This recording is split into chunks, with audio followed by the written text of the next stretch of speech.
எங்களுக்கு வழங்கியிருக்கின்ற பொருளாதாரத்தை முறையாக திட்டமிட்டு செலவழிப்போம் என்ற ஒரு தொனிப்பொருளில் இந்த உலகத்துக்கு இந்த மனித சமுதாயத்தை ரப்புல் ஆலமீன் படைத்து அவர்கள் தங்களுடைய வாழ்வாதாரத்தை ஹலாலான முறையில் தேடிக்கொள்ள வேண்டும் என்ற ஒரு நிபந்தனையும் சொல்லி தந்திருக்கிறான். பொருளாதாரம் சம்பந்தமாக இஸ்லாமிய கண்ணோட்டத்தில் ஒரு மனிதன் பொருளாதாரத்தை இவ்வளவுதான் தேட வேண்டும் என்ற ஒரு வரையறை கிடையாது. எவ்வளவும் ஒரு மனிதன் அவனால் முடியுமான அளவு பொருளாதாரத்தை தேடிக்கொண்டே போகலாம். ஆனால் பிரேக்கெட்டில் ஒரு நிபந்தனை இருக்கும். அவர் தேடுகின்ற பொருளாதாரம் ஹலாலான முறையில் இருக்கணும். எவ்வளவும் தேடலாம், அவர் கோடி கோடியாக சேர்த்து சம்பாதிக்கலாம். அவர் தேடுகின்ற பொருளாதாரம் அல்லாஹு தாலா விரும்பி பொருந்தி கொண்ட அடிப்படையில் இருக்க வேண்டும். இப்போ இங்கே வந்திருக்கக்கூடிய நாம் ஒவ்வொருவரும் எங்களை முஹாசபா சுய பரிசோதனை செய்ய வேண்டும். எந்த பொக்கெட்டில் சேர்ற ₹1 காசி நான் ஹலாலாக சம்பாதித்திருக்கிறேன் என்ற ஒரு மன திருப்தி இருக்குமாக இருந்தால் அல்ஹம்துலில்லாஹ் நாம் வெற்றியாளர்கள். இப்போ இன்றைக்கு இருக்கக்கூடிய இந்த நவீன காலத்தை பொறுத்த வரைக்கும் பெயர் தெரியாத ஒரு சில வியாபாரங்கள், அறியாத ஒரு சில பிஸ்னஸ்கள் நம்முடைய சமுதாயத்தில் ஊடுருவி கொண்டிருப்பதை நாங்கள் பார்க்கலாம். நிறைய இளைஞர்கள் அதுக்கு விதிவிலக்கு கிடையாது. பொருளாதாரத்தை ஈட்டுகின்ற ஒருத்தன் எப்படி அந்த பொருளாதாரமைக்கு வந்தது என்ற முழுமையான அறிவு இருக்கணும். இப்போ ஒருத்தருக்கு காசு வருது, மாதம் மாதம் லட்சக்கணக்கில் உழைக்கிறார். என்ன உங்களோட பிஸ்னஸ் அப்படின்னு கேட்டால் சொல்லுவார், 10-20 லட்சம் ரூபா காசு கொடுத்தேன், இன்வெஸ்ட் பண்ண சொன்னாங்க, பண்ணிட்டேன், மாதம் மாதம் அக்கௌண்ட்டுக்கு காசு வருது, என்ன பிஸ்னஸ் என்று எனக்கு தெரியாதுன்னு சொல்லுவார். இப்படி ஒருவர் உழைப்பாராக இருந்தால் கண்ணியத்துக்குரிய சகோதரர்களே, அவருடைய உழைப்பு சம்பந்தமாக அவர் மீள் பரிசீலனை செய்ய வேண்டும். நான் என்ன உழைக்கிறேன், இந்த காசு எங்கே போய் சேருது, யார் இதை கையில் எடுக்கிறார், என்ன வியாபாரத்துக்காக இந்த பணம் முதலீடு செய்யப்படுகிறது என்ற அறிவு அவர் இருக்க வேண்டும். அதற்கு பின்னாடி தான் அவர் அந்த காசை கொடுக்க வேண்டும். இல்லை என்று சொன்னால் கண்ணியத்துக்குரிய சகோதரர்களே, ஒருவேளை நாம் அறியாமல் ஹராமான ஒரு வியாபாரத்துக்கு நம்மளுடைய பணம் முதலீடு செய்யப்படுமாக இருந்தால் மறுமையில் நாம் எல்லாருமே நஷ்டவாளிகள். இந்த ரசூல் ஸல்லல்லாஹு அலைஹி வஸல்லம் அவர்கள் ஒரு ஹதீஸை சொன்னார்கள், யஅதி அலன் நாசி ஜமான், மனிதர்களிடம் ஒரு காலம் வரும், தான் உழைக்கின்ற பொருளாதாரம் ஹலாலா ஹராமா என்று அவனுக்கே தெரியாத ஒரு காலம் வருமானாங்க ரசூலுல்லாஹ். அந்த காலம்தானோ நாம் வாழ்ந்து கொண்டிருக்கக்கூடிய இந்த காலம் என்று சொல்லி அஞ்சுகிற அளவுக்கு பொருளாதார முறைகளில் விவரம் அறியாத ஒரு சாரார் நடமாடிக்கொண்டிருப்பதை கண்ணியத்துக்குரிய சகோதரர்களே பார்க்கலாம்.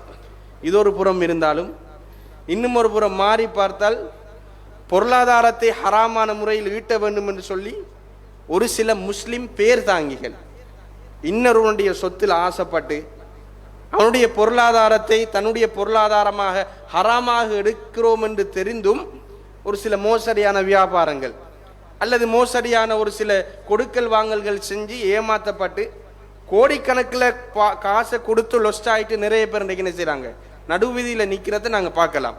அப்போ அல்லாஹு தாலாவுடனான நெருக்கமும் அல்லாஹ் எனக்கு தந்திருக்கக்கூடிய பொருளாதாரத்தை நான் எப்படி ஈட்டுகிறேன், எப்படி செலவழிக்கிறேன் என்ற ஒரு பூரணமான அறிவும் கண்ணியத்துக்குரிய சகோதரர்களே ஒருவருக்கு ஆழமாக இருக்க வேண்டும் என்ற அடிப்படையான ஒரு அம்சத்தை முதலாவது நாங்கள் என்ன செய்யணும், புரிஞ்சு கொள்ளணும். பொருளாதாரம் சம்பந்தமாக இஸ்லாம் சொல்லுகிறது 2. முதலாவது அல்மாலு வல்பனூன் ஜீனத்துல் ஹயாத்து துனியா. பொருளாதாரம் பிள்ளை குட்டிகள் உலகத்தினுடைய அலங்காரங்கள். இன்னமா அம்வாலுக்கும் வஅவுலாதுக்கும் ஃபித்னா, பொருளாதாரங்களும் உங்களுடைய குழந்தைகளும் உங்களுக்கு சோதனை என்று அல்லாஹ் சொல்றான். முதலாவது உங்களுக்கு தரப்பட்டிருக்கிற பொருளாதாரம் உங்களுக்கு மிகப்பெரிய ஒரு சோதனை. பொருளாதாரத்தை தந்து அல்லாஹு தாலா சோதிக்கிறான். 2வது ஒரு அம்சத்தை நாம் எடுத்துக்கொண்டோம் என்று சொன்னால் வனக்ஸிம் மினல் அம்வால், அல்லாஹ் குர்ஆன்ல சொல்றான், பொருளாதாரத்தை குறைத்து சோதிப்போம். அதில் அல்லாஹ் பொறுமையை டெஸ்ட் பண்ணுவான். பொருளாதாரத்தை குறைச்சி அல்லாஹ் வந்து பொருளாதாரத்தை இவர் எப்படி ஈட்டுகிறார் என்ற அல்லாஹு தாலா நிறைய தரம் அவனுக்கு கொடுத்து டெஸ்ட் பண்ணி கொண்டே இருப்பான். ஹராத்தில் அவர் போய் விழுகிறதுக்கு அதிகமான வாய்ப்பு இருக்கும். பொருளாதாரத்தை அல்லாஹ் பொருந்தாத அடிப்படையில் அவர் ஈட்டுவதற்கு நிறைய வாய்ப்புகள் காலடியில் வந்து சேரும். அல்லாஹ் எனக்கு ரிஸ்க் கலக்கிறேன் என்ற ஆழமான நம்பிக்கையோடு இந்த பூமியில் அவர் வாழ்கிறாரா என்று அல்லாஹு தாலா கொஞ்ச காலம் கயிற்று அவருக்கு விட்டு கொண்டே இருப்பார். முடிவு எங்க போய் நிற்கும் என்று சொன்னால், அல்லாஹு தாலா இவருக்கு பொருளாதாரத்தை தெளவில்லை என்று அல்லாஹ் மீதான நம்பிக்கையை இழப்பார்.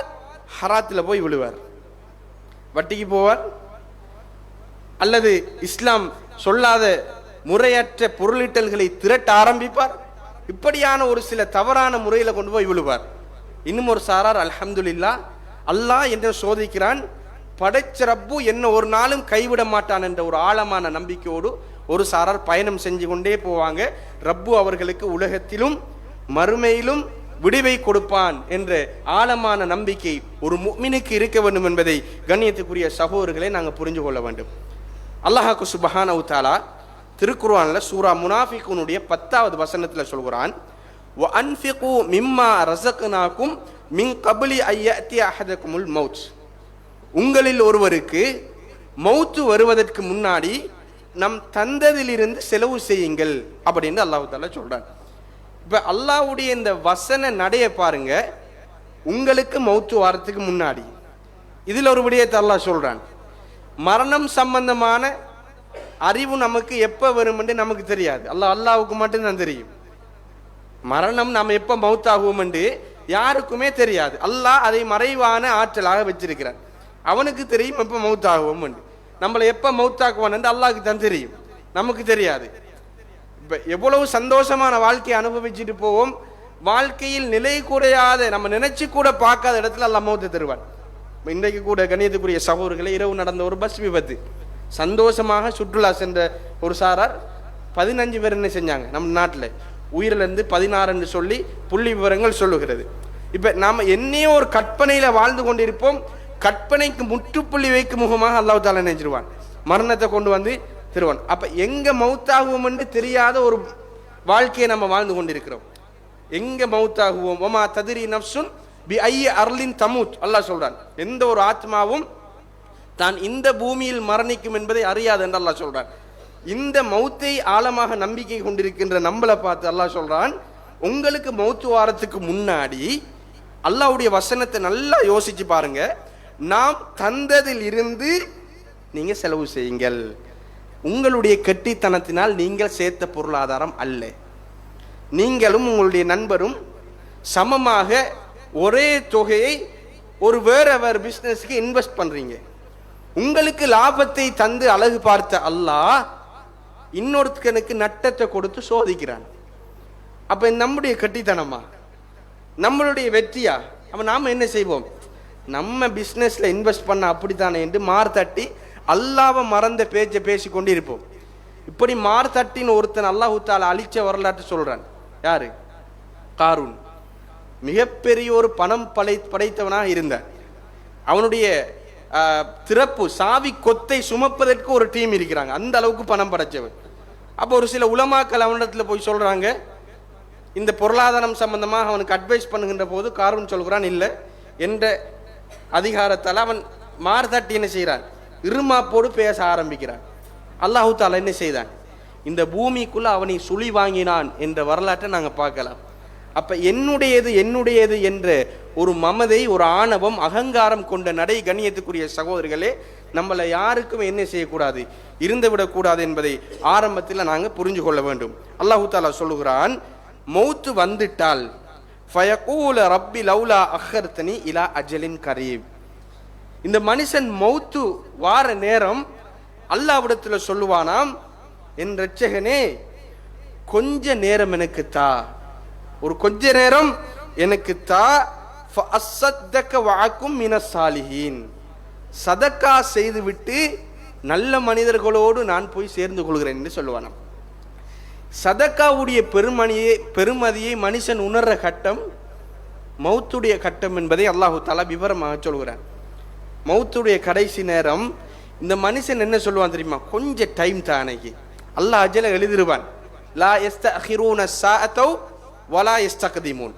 எந்த ஒரு நொடி பொழுது முற்படுத்தப்படவும் மாட்டாது, எந்த ஒரு நொடி பொழுது பிற்படுத்தப்படவும் மாட்டாது. மறுமையில் மௌத்துடைய நேரத்தில் இவனுக்கு உணர்வான், நான் பொருளாதாரத்தை சரியான முறையில் சதக்கா செய்யல, கொஞ்சம் டைம் தாண்டு ரப்பிடத்தில் கெஞ்சுவான். எதுக்கு கெஞ்சுவான்? தொழுகிறதுக்கா, நோன்பு பிடிக்கிறதுக்கா? அதுக்கெல்லாம் டைம் எடுக்கும். சதக்காவுடைய யதார்த்தத்தை கண்ணியத்துக்குரியவர்களே ரத்தின சுருக்கமாக நாங்கள் புரிஞ்சு கொள்ளணும். குறுகிய ஒரு நேரத்தில் விரைவான ஒரு நன்மையை பெற்றுத்தரக்கூடிய ஒரு அமல் என்னன்னு கேட்டால் சதக்கா தான். இப்போ அந்த மனுஷன் மௌத்து நேரத்தில் சொல்லியிருக்கலாமே, நோன்பு பிடிச்சிட்டு வாரணுண்டு, ஒரு நாள் முழு சஹர் செய்யணும், இஃப்தார் செய்யணும், டைம் எடுக்கும். வுது செஞ்சுட்டு வந்து சொல்லணும், ஹஜ்ஜி சேர்ந்து அவர் சவுதிக்கு போகணும், நோன்பு பிடிக்கணும், ஜக்காத்து குருண்டா கணக்கிட்டு பார்க்கணும் பொருளாதாரத்தை. இவர் சதக்கா செய்கிறார். அல்லாஹ்வுடைய பாதையில் தர்மம் செஞ்சுட்டு வாரன். அல்லாஹ் ஒரு சான்ஸ் கொடுத்தா என்ன சொல்லுவாரு? அல்லாஹ் அவனுக்கு அந்த தவணையை முற்படுத்திட்டா அந்த மனுஷன் என்ன சொல்லுவான் தெரியுமா? யா அல்லாஹ் தந்துட்டாய் தானே, பூமிக்கு வந்து சொல்லுவான், என்ற பொருளாதாரத்தில் எல்லாத்தையும் கொடுத்து விடுங்க, அல்லாஹ்விடத்துல மாட்ட போறேன்னு சொல்லி. அப்ப குறுகிய ஒரு நேரத்தில் விரைவான ஒரு நன்மையை பெற்று தரக்கூடிய ஒரு அமல் என்னன்னு கேட்டா சதக்கா தான். அதனாலதான் மனுஷன் போய் அங்க என்ன செய்வான்? கெஞ்சுவான், கொஞ்சம் டைம் தா, ஒரு சொற்ப நேரம் தா, சதக்கா செஞ்சுட்டு நல்ல மக்களோடு நான் வந்து சேர்ந்து கொள்கிறேன் அப்படின்னு மனுஷன் சொல்லுவானா. கணியத்துக்குரிய சகோதரர்களே, அல்லாஹ்வுடைய நல்லடியார்களே, ஒரு மனிதன் தான் ஈட்டுகின்ற பொருளாதாரத்தில் நிச்சயமாக அவன் சதக்கா செய்வானாக இருந்தால் அவனுடைய பொருளாதாரத்தில் அல்லாஹ் தஆலா பரக்கத் செஞ்சு கொண்டே இருப்பான்.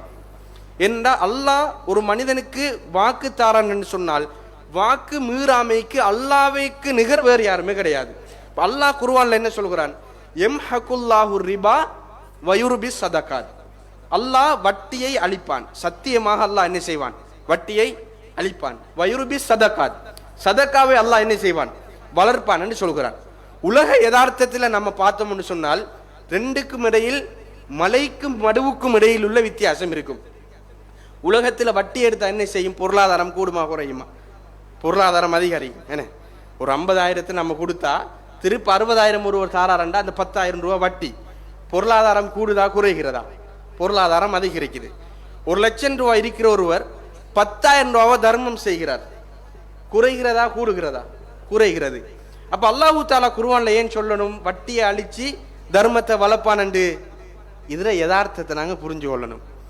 அல்லாஹ் நிலை தடுமாறி என்ன செய்வான்? இந்த மனிதனை ஒரு நாள் நடுவீதிக்கு ஆக்குவான். வட்டியோடு தொடர்பான மனுஷன் நீங்க பார்க்கலாம். நான் சொல்லும் போதே ஒரு சிலருடைய சம்பவம் உங்களுடைய கண்ணுக்குள்ள வந்து போகும்.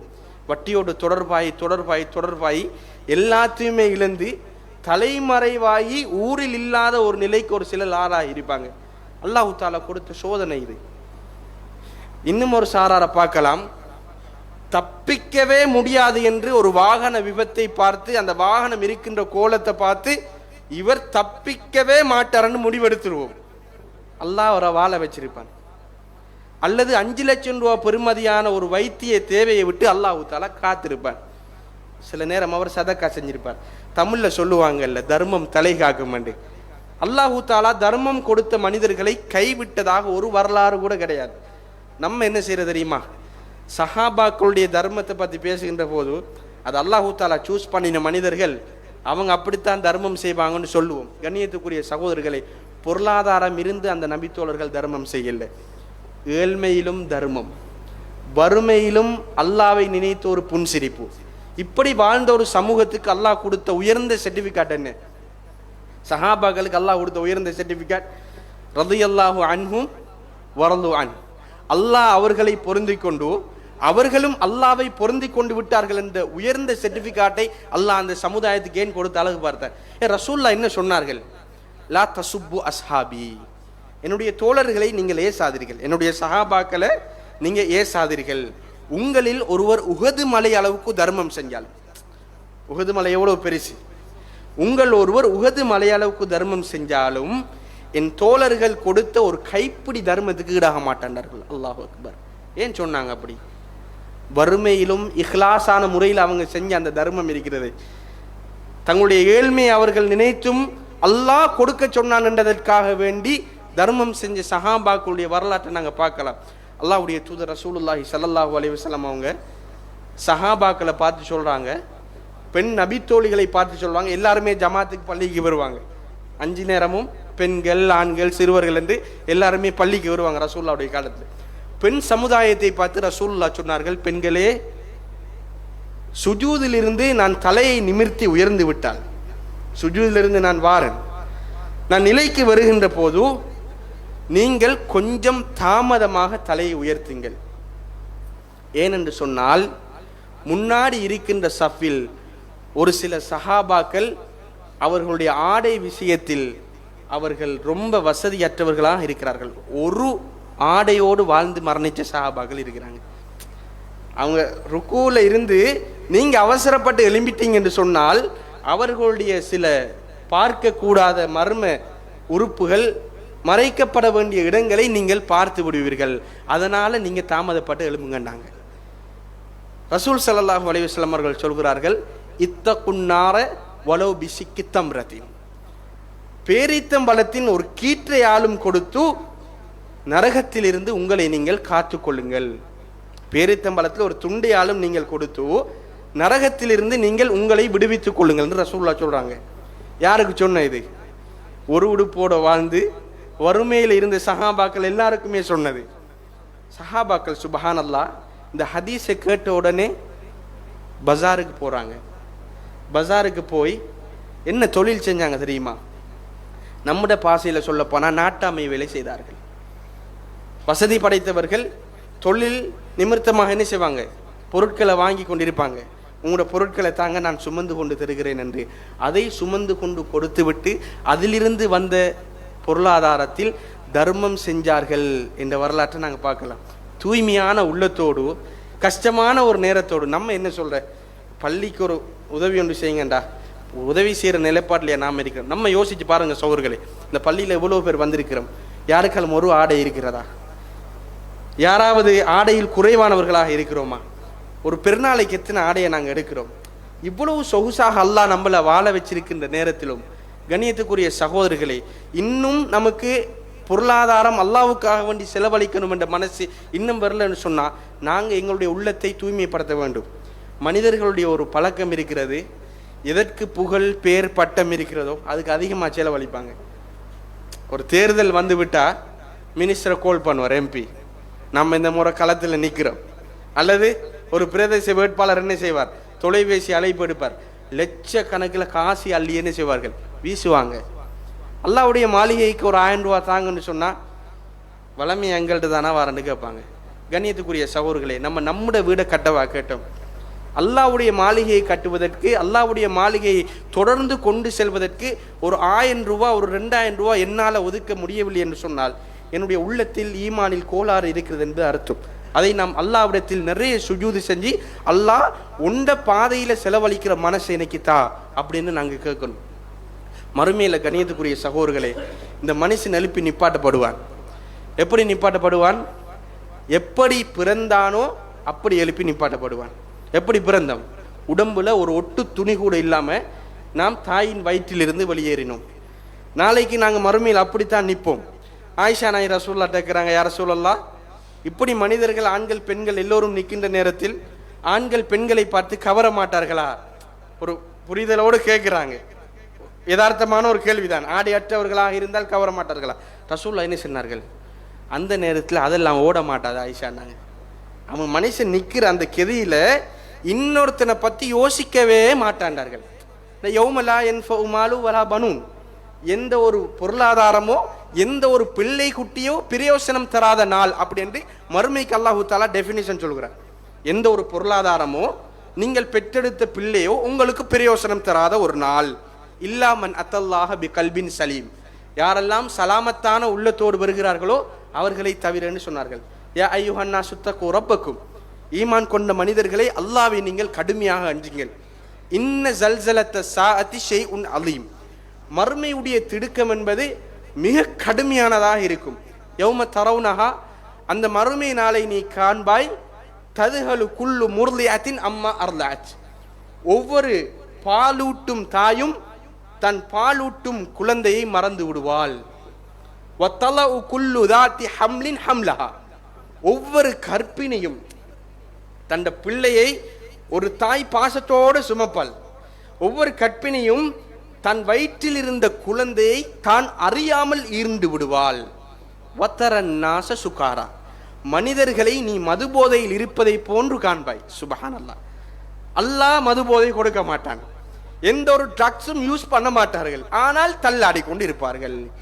அல்லாஹ் சொல்றான் வமாஹும் பி சுகாரா, அவர்கள் மது போதையில் இருக்கவில்லை, வலாகின் அதாபல்லாஹி ஷதீத், அல்லாஹ்வுடைய அந்த அதாபு அதனுடைய கடுமை, அதனால் தான் தள்ளாடி தள்ளாடி இருப்பார்கள். நம்ம செஞ்ச நல்லது கெட்டது அல்லாஹ் சொல்றான் ஃபஅல்ஸம்னாஹு தாயிரஹு ஃபீ உனுகிஹி, அவன் செஞ்ச நல்லறங்கள் கெட்டறங்கள் எல்லாத்தையுமே அவனுடைய கழுத்தில் நாம் என்ன செய்து விடுவோம், தொங்க போட்டு விடுவோம். அல்லாஹ் நம்ம செஞ்ச நல்ல கெட்ட அமல்கள் இருக்கிறதே, ரகசியமா செஞ்சது பரகசியமா செஞ்சது, சின்னாமல் கெட்டதாமல் நல்லாமல் பெரியாமல் எல்லாத்தையும் அல்லாஹ் தஆலா லிஸ்ட்டை போட்டு நம்மளுடைய கழுத்துல மாலையாக போடுவானாம்.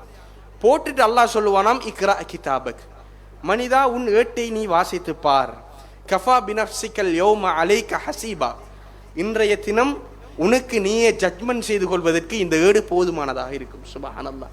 வவுதி அல் கிதாப் ஃபத்தரல் முஜ்ரிமீன முஷ்ஃபிகீன மிம்மா ஃபீ வயகூலூன யா வைலத்தனா மாலி ஹாதல் கிதாப், அவன் பாப்பான் அங்கல ஐப்பான், வயகூலூன யா வைலத்தானா எனக்கு ஏற்பட்ட நாசமே கத்துவான், மாலி ஹாதல் கிதாப், இந்த ஏடு என்னப்பா சொல்கிறது, லா யுகாதிரு ஸகீரத வலா கபீரத்தன் இல்லா அஹ்ஸாஹா, எந்த ஒரு சிறிய பாவம் முதற்கொண்டு பெரிய பாவத்தையும் விட்டு வைக்காமல் இந்த ஏடு பதிவு செய்திருக்கிறது என்று ஒரு பாவம் செய்த பாவி புலம்பக்கூடிய ஒரு நாள் அப்படின்னு அல்லாஹு தாலா சொல்லுகிறான்.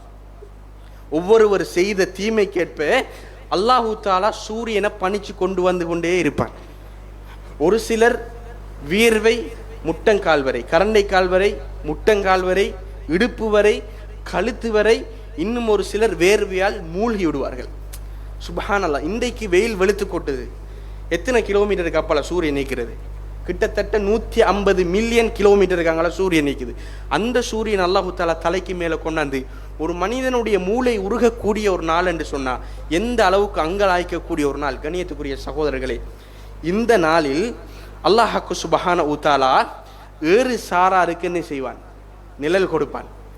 7 சாரார் சம்பந்தமாக நிறைய பயான்ல நீங்க தெரிஞ்சிருப்பீங்க. இந்த டொப்பிக்கோடு சம்பந்தப்பட்ட ஒரு சாரார் யாரு, தான் வலக்கரம் கொடுத்த தர்மம் இடக்கரம் தெரியாமல் கொடுத்தாரே, பெருமை இல்லாம நான் தான் பணம் கொடுக்கிறேன்னு தெரியாம அல்லாஹ்வுக்காக வேண்டி கொடுக்கிற அந்த மனுஷனுக்கு அல்லாஹ் அவனுடைய நிழலை கொடுப்பான் என்றால், இப்படிப்பட்ட மறுமை நாளில் மனிதர்கள் வேர்வையில தத்தளித்து கொண்டிருக்கக்கூடிய இந்த மறுமை நாளில் அல்லாஹ் எனக்கு நிழல் தருகிறான் என்று சொன்னால், கண்ணியத்துக்குரிய சகோதரர்களை நாம் எந்த அளவுக்கு பாக்கியசாலிகள். இதை நாம் உணர்ந்தோமாக இருந்தால் அல்லாஹ்வுடைய பாதையில தாராளமாக நாங்கள் செலவழிப்போம். சஹாபாக்கள் அப்படி செலவழிச்சாங்க. அல்லாஹ் குர்ஆன் வசனத்தை இறக்குறான், லன் தனாலுல் பிர்ர ஹத்தா துன்ஃபிகு மிம்மா துஹிப்பூன், உங்களில் ஒருவர் தான் விரும்பியவற்றிலிருந்து தான் விரும்பியவற்றை செலவழிக்காமல் அவர் பிர்ரை நன்மையை அடைந்து கொள்ள மாட்டார். தனக்கு எது மிக விருப்பமோ அதிலிருந்து அவர் செலவழிக்கும் வரைக்கும் நன்மையை அடைந்து கொள்ளவே மாட்டார். அல்லாஹ் குர்ஆன் வசனத்தை இறக்குறான். இந்த பிர்ருக்கு ஒரு சில தஃப்சீருடைய ஆசிரியர்கள் சுவர்க்கம் என்று சொன்னாங்க, சுவர்க்கத்தை அடைந்து கொள்ள மாட்டார். இப்ப சுவர்க்கத்தை அடைந்து கொள்ள மாட்டார் என்ற அந்த வாசகம் அபூ தல்ஹா ரலியல்லாஹு அன்ஹுடைய காதுக்குள் ஒலிச்சு கொண்டே இருந்துச்சு. ரசூல் ஸல்லல்லாஹு அலைஹி வஸல்லம் இடத்துல ஓடோடி வராங்க, யா ரசூலல்லாஹ், இப்படி ஒரு குர்ஆன் வசனம் இறங்கியதா? ஆமாம் இறங்கியது அபூ தல்ஹா. அபூ தல்ஹா ரலியல்லாஹு அன்ஹு அவர்கள் சொல்கிறார்கள், யா ரசூலல்லாஹ், எனக்கு மிகவுமே பிடித்தது இந்த மஸ்ஜிது நபவிக்கு பக்கத்தில் இருக்கக்கூடிய பைருஹா என்று சொல்லக்கூடிய ஒரு தோட்டம். இந்த பைருஹா என்று சொல்லக்கூடிய தோட்டம் அபூ தல்ஹா ரலியல்லாஹு அன்ஹு மிகவும் பிடிச்ச ஒரு தோட்டம். மிகவும் பிடிச்சது என்பதற்கு அப்பால ரசூலுல்லாஹ் அடிக்கடி இந்த தோட்டத்தில் போய் நிழலாறுவார்களாம். அடிக்கடி ரசூலுல்லாஹ் அந்த தோட்டத்தில் ஓடையில் ஓடக்கூடிய அந்த மருதமான தண்ணீரை எடுத்து ரசூலுல்லாஹ் டேஸ்ட் பண்ணுவாங்க, சுவைச்சு கொண்டே இருப்பாங்க. அந்த அளவுக்கு அற்புதமான ஒரு தோட்டம். நிறைய பேர் என்ன சொல்ற, எனக்கு என்று சொன்னால் இந்த காணியில் அவ்வளோ இஷ்டம் இல்லை, அதை வித்துட்டு இன்னொரு காணி வாங்குறது தான் விருப்பம். உம்மா உருளாளி, உம்மாவுக்கு இஞ்சி தான் பிடிக்குது, தாய்க்கு இந்த தென்னந்தோப்பும் அதில் இருக்கக்கூடிய இனலும் பிடிக்குது, அவட திருப்திக்காக வேண்டி அதை வச்சிருக்கிறேன். நமக்கு பிடிச்ச ஒரு ஆள் நம்முடைய தோட்டத்துக்கு வந்து அடிக்கடி இழப்பாரார் நிழலாரார்டா எவ்வளவு சந்தோஷமா இருக்கும். அல்லாஹ் குர்ஆன் வசனத்தை இறக்கினா சஹாபாக்கள் கட்டுப்பட்டாங்க. யா ரசூலல்லாஹ், இந்த தோட்டம் எனக்கு ரொம்ப பிடிக்கும், அல்லாஹ்வுடைய பாதையில் நான் அதை தர்மம் செய்து விடுகிறேன் என்றார்கள். இப்படி யோசிப்போமா, நமக்கு பிடிச்ச ஒன்றை கொடுக்காத வரைக்கும் மீமான்ல உச்சகட்டத்தை அடைய மாட்டோம் என்று சொன்னால் நம்ம நன்மையை பெற்றுக்கொள்ள மாட்டோம் என்று ஒரு குர்ஆன் வசனம் இறங்கினா மேக்சிமம் நாம என்ன யோசிப்போம், ஹதியாக்காரர்களுக்கு கொடுக்குற 10 ரூபாவை நீ 20 ரூபாவை கொடுப்போம் யோசிப்போம். இது மனுஷனுடைய சிற்றறிவு யோசிக்கும். ஆனால் அந்த சஹாபாக்கள் ஆக டொப்ல அவங்களுக்கு என்ன பிடிச்சிச்சோ அதை கொடுத்தாங்க. அதனால தான் அல்லாஹு தாலா அந்த சமூகத்தை பொருந்தி கொண்டான் என்று வரலாற்றில் நாங்கள் பார்க்குறோமே. கணியத்துக்குரிய சகோதரர்களை, இந்த உணர்வு நம்மளுக்கு வர வேண்டும். பொருளாதாரத்தில் நாம் ஈட்டுகிறது கொஞ்சமாக இருந்தாலும் அல்லாஹ்வுடைய பாதையில் நாங்கள் கொடுக்கின்ற ஒரு சில ரூபாய்கள் இருக்கிறதை நம்மளுடைய பொருளாதாரத்தை பல்கி பெருக செய்யும் என்பதில் எள்ளில் முனையளவு கூட சந்தேகம் கிடையாது. எனவே அல்லாஹ்வுக்காக வேண்டி செலவழிக்கின்ற மனோபக்குவத்தை நாங்கள் என்ன செய்ய வேண்டும்? முதலாவது உருவாக்கி கொள்ள வேண்டும். அல்லாஹு தாலா அப்படிப்பட்டவர்களாக நம்மளை ஆக்க வேண்டும் என்று அடிக்கடி நாங்கள் அல்லாஹ்விடத்தில் எங்களுடைய சுஜூதுகளில் பிரார்த்தனை செய்து கொண்டே இருக்கணும். இந்த அபூ தல்ஹா ரலியல்லாஹு அன்ஹு ரசூலுல்லாஹ் என்ன சொல்றாங்க தெரியுமா? நாம் அதை எடுக்கிறோம், உமக்கு அதை திருப்பி தருகிறோம், திருப்பி கொடுக்கிறோம். எதுக்கு தரம் தெரியுமா? உன்னுடைய குடும்பத்தாருக்கு நீ அதை செலவு செய். நீ எடுத்த பொருளாதாரம் எனக்கு தந்துட்ட இந்த தோட்டத்தை, அதை உன்னுடைய குடும்பத்தாருக்கு முதலாவது செலவு செய்யன்னு சொல்றாங்க. நம்முடைய சமுதாயத்தில் இருக்கின்ற ஆகப்பெரிய வீக்னஸும் இதான். பொதுநல அமைப்புகளுக்கு கொடுப்பாங்க, பெரிய பெரிய விடயங்களுக்காக வேண்டி இவர் தான் ஸ்பான்சர் என்று பேரெல்லாம் அடிச்சிருக்கும். தன்னுடைய சொந்த ராத்தாக்கு கொடுக்க மாட்டார், தங்கச்சிக்கு கொடுக்க மாட்டார். அவர்கள் வறுமையில வாடிக்கொண்டே இருப்பார்கள். அவர்கள் ஒரு கவலை உணவு சாப்பிட்டுக்கவே மாட்டார்கள். அதெல்லாம் கண்டுகொள்ள மாட்டார். எதில் அவருக்கு பேர் வர வேண்டும், புகழ் வர வேண்டும், என்னுடைய பேர் எங்க மேலோங்க இருக்கும் என்று அவர் நினைக்கிறாரோ அதுக்குத்தான் கொடுத்து கொண்டே போவார். அல்லாஹ்விடத்தில் இந்த தர்மம் செல்லா காசு ஆகிவிடும், எந்த பெருமதி மற்றதாக ஆகிவிடும். அல்லாஹு தாலா தூக்கி மறுமையில முகத்துல வீசு.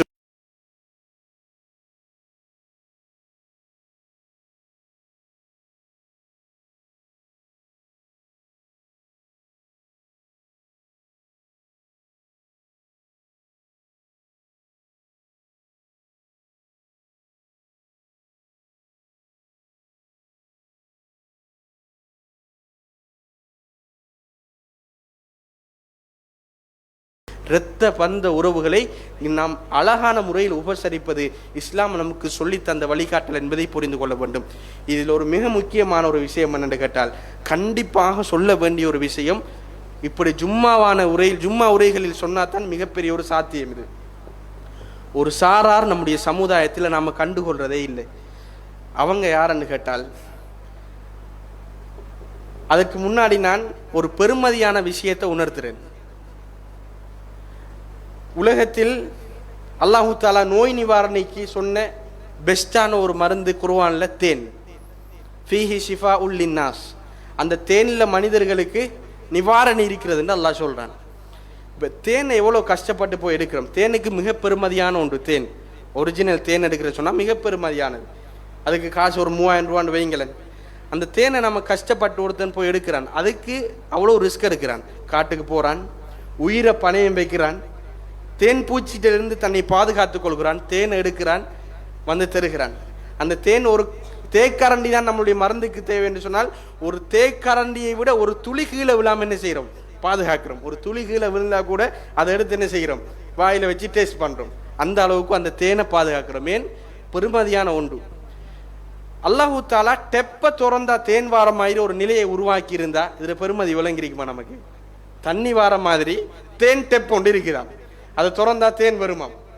எல்லோரும் என்ன செய்வோம்? தேக்கரண்டி இல்லையா குடிப்போம், பக்கெட்டில் தேன் எடுத்து வச்சு சேமிச்சு வைப்போம். என்று அதில் பெருமதி நாம் என்ன செய்யலை?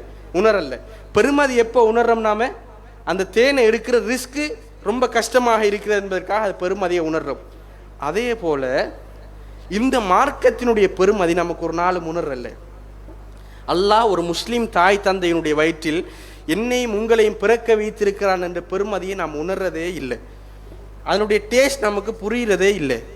நபிமார்களுடைய மனைவிமார்களுக்கு கொடுக்காத ஹிதாயத், நபிமார்களுடைய பிள்ளைகளுக்கு பெற்றோர்களுக்கு கொடுக்காத ஹிதாயத்தை அல்லாஹ் ஃப்ரீயாக நமக்கு தந்திருக்கிறான் என்றால் இந்த மார்க்கத்தின் பெருமதியை நாம் உணர்றதே இல்லை.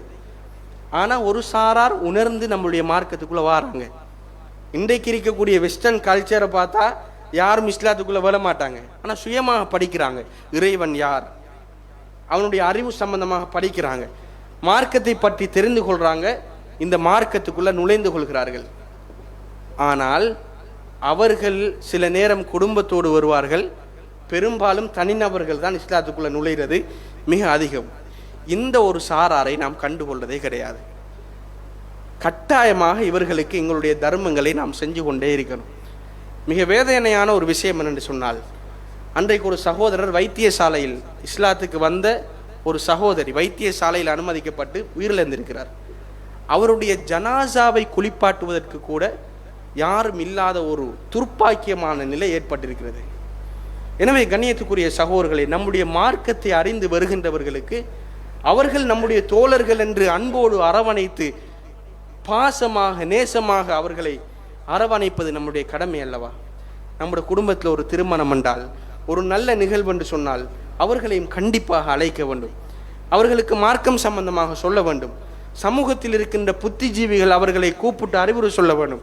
சமூகத்தில் எந்த பொதுநல அமைப்புகள் இருக்கிறதோ அதில் ஒரு உறுப்பினர்களாக அவர்களை இணைக்க வேண்டும். இவர்கள் விஷயத்தில் நாங்கள் கண்டுகொள்றதே இல்லை.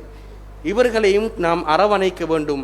இவர்கள் மிக பெருமதியாக நம்முடைய மார்க்கத்தை உணர்ந்து அதனுடைய டேஸ்ட்டை விளங்கி உள்ளுக்கு வந்திருக்காங்க.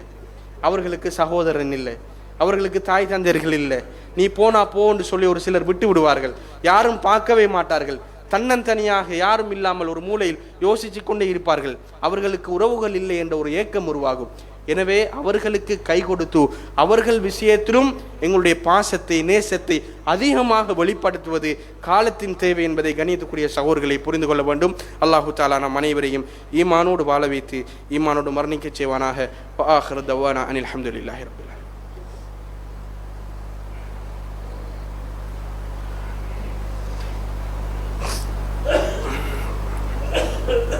அல்ஹம்துலில்லாஹ் வஸ்ஸலாத்து வஸ்ஸலாமு அலா ரசூலில்லாஹ் முஹம்மதின் வ அலா ஆலிஹி வ அஸ்ஹாபிஹி வ அஹ்லி பைத்திஹி வ மன் தபிஅஹும் பி இஹ்சானின் இலா யௌமித்தீன். அம்மா பாத். கண்ணியமிக்க சகோதரர்களே, சதகா சம்பந்தமாக ஏராளமான வரலாற்று குறிப்புகளையும் நாம் அதற்காக வேண்டி எப்படி எங்களுடைய உள்ளத்தை தூய்மைப்படுத்தி முன்வர வேண்டும் என்பது சம்பந்தமான ஒரு சில அடிப்படையான அம்சங்களை உங்களோடு பகிர்ந்து கொண்டேன். அல்லாஹ்வுடைய தூதர் ரசூலுல்லாஹி ஸல்லல்லாஹு அலைஹி வஸல்லம் அவர்கள் சொன்னார்கள், இதா மாத்தல் இன்சான், ஒரு மனிதன் மௌத்தாகிவிட்டால், இன்கத்த அன்ஹு அமலுஹு இல்லாமின் சலாஸ், அவனுடைய எல்லா அமல்களும் துண்டிக்கப்படுவிடும், மூன்றே மூன்று அமல்களை தவிரண்டார்கள். ஒரு மனுஷன் மௌத்தானா அவனுடைய எல்லா அமலும் அதோடு ஸ்டாப் ஆயிடும். ஆனால் மூன்று அமல்கள் அவனுடைய கபருக்கு மண்ணறைக்கு வந்து கொண்டே இருக்கும். அதில் முதலாவது இல்லாமின் சதக்கத்தின் ஜாரியா, அவர் செய்த நிலையான தர்மம். ரெண்டாவது இல்முன் யுன்தஃபஉ பிஹி, அவர் படித்த பிரயோசனமான கல்வி. நான் உங்களுக்கு ஒரு நல்ல விஷயத்தை சொல்கிறேன், நீங்கள் அதை ஒரு 4 பேருக்கு சொல்கிறீங்க, அது ஒரு 40 பேருக்கு போகுது, அது ஒரு 400 பேருக்கு 4000 பேருக்கு ஒரு முக்கோண வடிவில் சொல்லுது. யார் இதை முதலில் எட்டி வைத்தாரோ அந்த 40,000 பேர் பின்பற்றும் காலமெல்லாம் அந்த நன்மை நம்முடைய கபருக்கு வந்து சேர்ந்து கொண்டே இருக்கும். மூன்றாவது வலதுன் சாலிஹுன் எது உலகும், அவருக்காக பிரார்த்தனையை செய்யக்கூடிய சாலிகான ஒரு குழந்தை. நம்ம மௌத்தானா நம்முடைய பிள்ளைகள் நமக்கு பிரார்த்தனை செஞ்சால் நம்முடைய கபருக்கு வந்து சேரும். இதில் ரசூல்லா முதலாவது சொன்னது சதகா ஜாரியா, நிலையான ஒரு தர்மம். நாம் நிலையாக செய்கின்ற தர்மம் அது உபயோகிக்கப்படும் காலமெல்லாம் அல்லாஹு தஆலா நமக்கு நன்மையை தந்து கொண்டே இருப்பான். இதற்கு ஒரு உதாரணம் சொன்னால் மிக இலகுவாக புரிந்து கொள்ளும் என்று நினைக்கிறேன். அதனுடைய தாற்பரியத்தையும் நீங்கள் லேசாக புரிஞ்சு கொள்வீங்க. உஸ்மான் ரலியல்லாஹு அன்ஹு மிகப்பெரிய ஒரு வணிகர், மிகப்பெரிய ஒரு செல்வந்தர். உஸ்மான் ரலியல்லாஹு அன்ஹு சம்பந்தமாக ஏராளமான செய்தி இருக்கிறது. தபூக் யுத்தத்தில் மிக கஷ்டமான நேரத்தில் நடந்த ஒரு யுத்தம். அல்லாஹ்வுடைய தூதர் அறைகூவல் விடுக்கிறார்கள், மன் ஜஹஸ ஜைஸல் உஸ்ரதி ஃபலஹுல் ஜன்னா, யார் இந்த கஷ்டமான நேரத்தில் நடக்கின்ற யுத்தத்துக்கு உதவி செய்வாரோ அவருக்கு சொர்க்கம் என்கிறார்கள். உஸ்மான் ரலியல்லாஹு அன்ஹு கிட்டத்தட்ட 10,000 தங்க காசுகளை அல்லாஹ்வுடைய தூதருடைய மடியில் கொண்டு வந்து கொட்டினார்கள் என்று பார்க்கலாம். சுபஹானல்லாஹ். ரசூலுல்லாஹ் சொல்கிறார்கள், இதற்கு பிறகு உஸ்மான் என்ன செஞ்சாலும் குற்றம் கிடையாதுங்கிறார். சுவர்க்கம் கன்ஃபார்ம்னு சொல்றாங்க. அந்த அளவுக்கு நன்மையிலும் போட்டி போடக்கூடியவர், வணிகத்திலும் மிக திறமை வாய்ந்தவர். முஸ்லிம்கள் மக்காவில் இருந்து மதீனாவுக்கு ஹிஜ்ரத் போனதற்கு பின்னாடி மதீனாவில் ஒரு மிகப்பெரிய ஒரு பஞ்சம் நிகழ்கிறது. மிகப்பெரிய ஒரு பஞ்சம், தண்ணீருக்கு தட்டுப்பாடு. எல்லா கிணறுகள் ஓடைகள் நீர்நிலைகள் இருந்தும் தண்ணீர் வற்றி விட்டது. அல்லாஹ்வுடைய தூதர் மிம்பருக்கு ஏறுறாங்க, ஏறி சொல்றாங்க, எல்லா நீர்நிலைகள் குளங்களிலும் தண்ணீர் வற்றி விட்டது, ஒரே ஒரு யூதனுடைய கிணற்றில் மட்டும் அளவுக்கு அதிகமாக தண்ணீர் வருகிறது. அந்த யூதனுடைய கிணற்றை முஸ்லிம் உம்மத்துக்காக யார் வாங்கி வக்ஃப் செய்வாரோ அவர் சொர்க்கம் போறதுக்கு நான் உறுதிமொழி அளிக்கிறேன் என்று சொன்னாங்க. உஸ்மான் ரலியல்லாஹு அன்ஹு அவர்கள் அந்த யூதனுடைய கதவை தட்டுறாங்க. வீட்டை போய் சொல்றாங்க, இந்த கிணற்றை நீ தா, உனக்கு எவ்வளவு காசு வேணும் என்று சொன்னாலும் நான் தாரேன். யூதர்கள் அன்றைக்கு இருந்து இன்றைக்கு வரைக்கும் சதிகாரர்கள், கொஞ்சம் வித்தியாசமாக யோசிப்பாங்க. யூதன் சொல்கிறான் தர இயலாது. ஒரு டீல் சொல்றான், தேவன்னு சொன்னா நான் சொல்ற காசை நீ தரணும், ஒரு நாளைக்கு தான் நீ என்ன செய்யணும், தண்ணீர் எடுக்கணும், இன்னொரு நாளைக்கு வர இயலாது, ஒரு நாள் விட்டு ஒரு நாள் தான் தண்ணீர் எடுக்கணும், எல்லா நாளும் வர இயலாது என்று உஸ்மான் ரலியல்லாஹு அன்ஹு அவர்கள் அதுக்கு ஒப்புதல் தெரிவித்து காசை கொடுத்து விட்டு வாராங்க. முஸ்லிம்கள் இடத்துல வந்து சொல்கிறார்கள், அவர் மிகப்பெரிய ஒரு வியாபாரி, வணிகத்தில் ரொம்ப டேலண்டான ஒருவர். அவர் வந்து சொல்கிறார், 2 நாளைக்கு தேவையான தண்ணீர் எடுத்து வைங்க. மனிதர்கள் எல்லாருமே 2 நாளைக்கு தேவையான தண்ணீரை சேமிச்சு வைக்கிறாங்க. யூதன் நினைக்கிறான் 2வது ஆண்டு முஸ்லிம்கள் வந்து காலில் விழுவாங்க. யாருமே வரல. யூதன் வந்து உஸ்மான் அலி விட்டு தட்டுறார், இன்னும் கொஞ்சம் காசு அதிகமாகத்தான், இந்த கிணற்றை உனக்கே நான் என்ன செய்கிறேன், தந்து விடுகிறேன் அப்படின்னு சொல்லி யூதன் சொல்கிறார். உஸ்மான் அலி அவர்கள் இன்னும் காசை வாங்கி கொடுக்கிறார்கள். முஸ்லிம்கள் தண்ணீர் குடிக்கிறார்கள், நிழலாறுகிறார்கள், இளைப்பாறுகிறார்கள். இந்த சம்பவம் என்ன செய்கிறது, முடிந்து போய் விடுகிறது. இவர் செஞ்சது ஒரு நிலையான தர்மம். என்ன கண்ணியத்துக்குரிய சகோதரர்களே, இதனுடைய விஸ்தீரணத்தை பாருங்க. மதீனாவுல ஒரு மிகப்பெரிய ஒரு தோட்டத்துக்கு இன்றைக்கும் அந்த கிணற்றில் இருந்து தண்ணீர் போய்கொண்டே இருக்குது. அந்த ஈச்சம்பழத்திலிருந்து வரக்கூடிய அந்த லாபத்தை எடுத்து, அந்த ஈச்சமர தோட்டத்திலிருந்து அந்த பழங்களை பிச்சு வரக்கூடிய லாபத்திலிருந்து சவுதியில ஒரு பெரிய மோல் கட்டினார்கள். இந்த ஈச்சமர தோட்டம் அந்த மோல்ல இருந்து வரக்கூடிய காசை எடுத்து பேங்க் உஸ்மான் அப்படின்னு சொல்லி ஒரு வங்கியை சவுதியில நிறுவினார்கள். சவுதி போனவங்களுக்கு தெரியும், பேங்க் உஸ்மான் இருக்குது. இந்த 3லிருந்து வரக்கூடிய லாபத்தை எடுத்து இன்றைக்கு வரைக்கும் வறுமைப்பட்ட நாடுகளில் இருக்கின்ற மாணவர்களுடைய கல்வி தேவை பூர்த்தி செய்யப்படுகிறது என்று சொன்னால், 1400 சொச்சம் வருஷத்துக்கு முன்னாடி மௌத்தானார் உஸ்மான் ரலியல்லாஹு அன்ஹு. இன்றைக்கு கபருக்குள்ள அவருடைய நன்மை போய்கொண்டிருக்கு. 1400 சொச்சம் வருஷம். சுப்ஹானல்லாஹ். கண்ணியத்துக்குரிய சகோதரர்களே, நாம நினைப்போம் நாம வாங்கி கொடுக்கிற ஒரு சிமெண்ட் பேக் தானே என்று, நாம வாங்கி குடிக்கிறது ஒரு தகடு தானே என்று, நாம வாங்கி கொடுக்கிற ஒரு புளோக்கல் தானே என்று. நன்மையை நாம் கற்பனை குறுகியதாக செய்துவிடக்கூடாது. அல்லாஹ் நிச்சயமாக சத்தியமாக அதை விஸ்தீரணம் செஞ்சு கொண்டே இருப்பான். நன்மையை கொள்ளை அடிப்பதற்கு மிக முக்கியமான இடம் என்ன தெரியுமா? சதக்கா ஜாரியாக்கு. நீங்க பாடசாலையை கொடுக்கலாம், மதரசாவுக்கு கொடுக்கலாம், சதக்கா ஜாரியா தான், இல்லை என்று சொல்லவில்லை. அல்லாஹ்வுடைய மாளிகை விஷயத்தில் ஒருவர் தர்மம் செஞ்சாராக இருந்தால் அதை போல ஒரு பெருமதி வேறு எதுவும் கிடையாது. இந்த பள்ளிக்கு லீவு கிடையாது. உலகம் முடியும் வரைக்கும் எல்லாருமே வந்து என்ன செய்வாங்க, அந்த பள்ளி இருக்கும் காலம் எல்லாம் சுஜூது செஞ்சு கொண்டே இருப்பாங்க. அப்ப அல்லாஹ்வுடைய தூதர் சொன்னார்கள், மன் பனா மஸ்ஜிதன் லில்லாஹி பனல்லாஹு லஹு பைத்தன் ஃபில் ஜன்னா. யார் அல்லாஹ்வுக்காக வேண்டி ஒரு பள்ளியை நிறுவுகிறாரோ, கட்டுகிறாரோ, அல்லாஹு தஆலா அவருக்கு சுவர்க்கத்தில் ஒரு வீட்டை கட்டுகிறான்னு சொன்னார்கள். எல்லாருக்கும் ஆசைதான். பொருளாதாரம் கொஞ்சம் கூடுதலாக இருந்தா என்ற பேர்ல, என் உம்மாட பேர்ல ஒரு பள்ளி கட்டணும் என்று எல்லாருக்கும் ஆசைதான். ஆனா அந்த அளவுக்கு பொருளாதாரம் நம்மள்ட்ட கிடையாது. ஆனால் நாம் செய்கின்ற ஒரு சில தர்மங்கள் நிச்சயமாக எங்களுடைய எண்ணத்துக்கு ஏற்ற மாதிரி அல்லாஹ் கூலி தந்து கொண்டே இருப்பான். நம்ம மௌத்தானாலும் முடியாத ஒரு முதலீடு நாம் கொடுக்கின்ற நிலையான தர்மம் என்பதை கண்ணியத்துக்குரிய சகோதரர்களை புரிந்து கொள்ள வேண்டும். நம்மளை சீராட்டி பாராட்டி வளர்த்த பெற்றோர்கள் சில நேரம் கபருக்குள் இருப்பாங்க. அவர்களுக்கு நாம் செஞ்சது பிரார்த்தனை. கண்ணியத்துக்குரிய சகோதரர்களை சில நேரம் மறந்து விடுவோம். நாம் மறந்தாலும் பல்லாயிரக்கணக்கானவர்கள் சுஜூது செய்வார்கள். நம் தாயின் கபரு ஒளிமயமாகிக் கொண்டே இருக்கும். இதை நாம் உணர்ந்து கொள்ள வேண்டும். ரசூல் ஸல்லல்லாஹு அலைஹி வஸல்லம் இடத்துல ஒரு சஹாபி வருகிறார். இந்த செய்தியை மட்டும் சொல்லி முடிக்கலாம் என்று நினைக்கிறேன். ஒரு சஹாபி வந்து, யா ரசூலல்லாஹ், வெளியூருக்காக வேண்டிய ஒரு பயணம் போனேன், ஊருக்கு வந்தேன், தாய் மௌத்தாயிட்டாங்க. நிச்சயமாக நான் ஊர்ல இருந்திருந்தால் சதகா சம்பந்தமாக என்னுடைய தாய் ஒரு வசியத் செய்திருப்பார்கள். புகார்ல வரக்கூடிய ஹதீஸ். அல்லாஹ்வுடைய தூதர் ஸல்லல்லாஹு அலைஹி வஸல்லம் அவர்களே, என் தாயின் பேரில் நான் ஏதாவது தர்மம் செய்யலாமான்னு கேட்குறாங்க. அல்லாஹ்வுடைய தூதர் சொல்றாங்க, நாம் செய்யலாம், தாராளமாக செய்யலாம். அல்லாஹ்வின் தூதரே, பழங்கள் காய்த்து குலுங்கக்கூடிய ஒரு பெரும் தோட்டம் எனக்கு இருக்கிறது. என் தாயின் பேரில் நான் அதை சதகா செய்கிறேன், அதற்கு உங்களை நான் சாட்சியாளராக ஆக்குறேன். நாங்கள் சுப்ஹானல்லாஹ். இதிலிருந்து நாங்கள் புரிஞ்சு கொள்ளக்கூடிய விஷயம், நம்முடைய தாய் தந்தை உற்றார் உறவினர்கள் மௌத்தானால் அவர்களுடைய பேரிலும் நாங்கள் தர்மம் செய்யலாம். நமக்கு நிலை பெறக்கூடிய ஒரு முதலீடு நம் செய்கின்ற நிலையான தர்மம். நமக்கு நிலையாக ஒரு பள்ளி கட்டுவதற்கு வசதி இல்லை. அல்லாஹ்விடத்தில் அந்த தர்மத்தை நாங்கள் கொடுத்துட்டு, யா அல்லாஹ், நான் மௌத்தானாலும் எப்போ மௌத்து வரும் என்று தெரியாது.